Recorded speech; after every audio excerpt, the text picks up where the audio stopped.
नमस्कार दोस्तों, चैनल पर आपका बहुत बहुत स्वागत है। आज मैं आपको एक शापित नदी के बारे में बताने जा रहा हूँ। ये शापित नदी कर्मनाशा नदी है, जिसका पानी पीना तो दूर, लोग छूने से भी डरते हैं।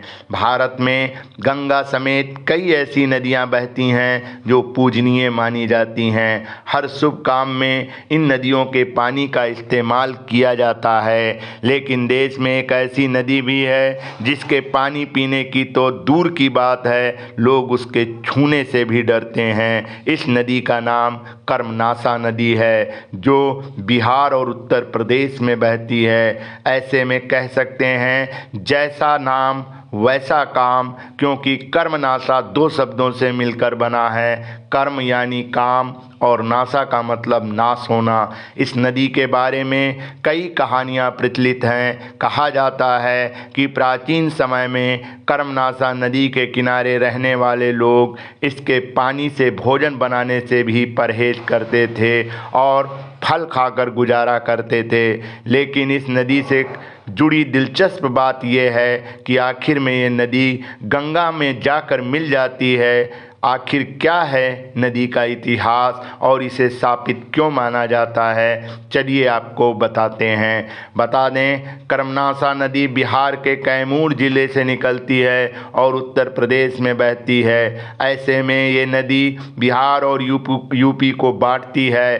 कर्मनाशा नदी उत्तर प्रदेश के सोनभद्र, चंदौली, वाराणसी और गाजीपुर से होकर बहती है। माना जाता है कि इस नदी का पानी छूने से बने बनाए काम भी बिगड़ जाते हैं। इस नदी की लंबाई 192 किलोमीटर है। इस नदी का 116 किलोमीटर का हिस्सा यूपी में आता है। एक पौराणिक कथा के अनुसार राजा हरिश्चंद्र के पिता सत्यव्रत बेहद पराक्रमी थे। उनके गुरु थे वशिष्ठ। अपने गुरु वशिष्ठ से सत्यव्रत ने एक वरदान मांगा। उन्होंने गुरु वशिष्ठ से सशरीर स्वर्ग में जाने की इच्छा व्यक्त कर दी, लेकिन गुरु वशिष्ठ ने मना कर दिया। इसके बाद सत्यव्रत नाराज हो गए और अपनी ये विश्वामित्र के पास व्यक्त की अपनी समस्या को। विश्वामित्र ने वशिष्ठ से शत्रुता के कारण राजा सत्यव्रत की बात मान गए और उन्हें स्वर्ग भेजने के लिए तैयार हो गए। विश्वामित्र ने अपने तप के बल पर ये काम कर दिया। इसे देख इंद्र क्रोधित हो गए और उन्हें उल्टा सिर करके वापस धरती पर भेज दिया। विश्वामित्र ने हालांकि अपने तप से राजा को स्वर्ग और धरती के बीच रोक दिया। ऐसे में सत्यव्रत बीच में अटक गए और शंकु कहलाए। कथा के मुताबिक देवताओं और विश्वामित्र के युद्ध के बीच त्रिशंकु धरती और आसमान में उल्टे लटके रहे।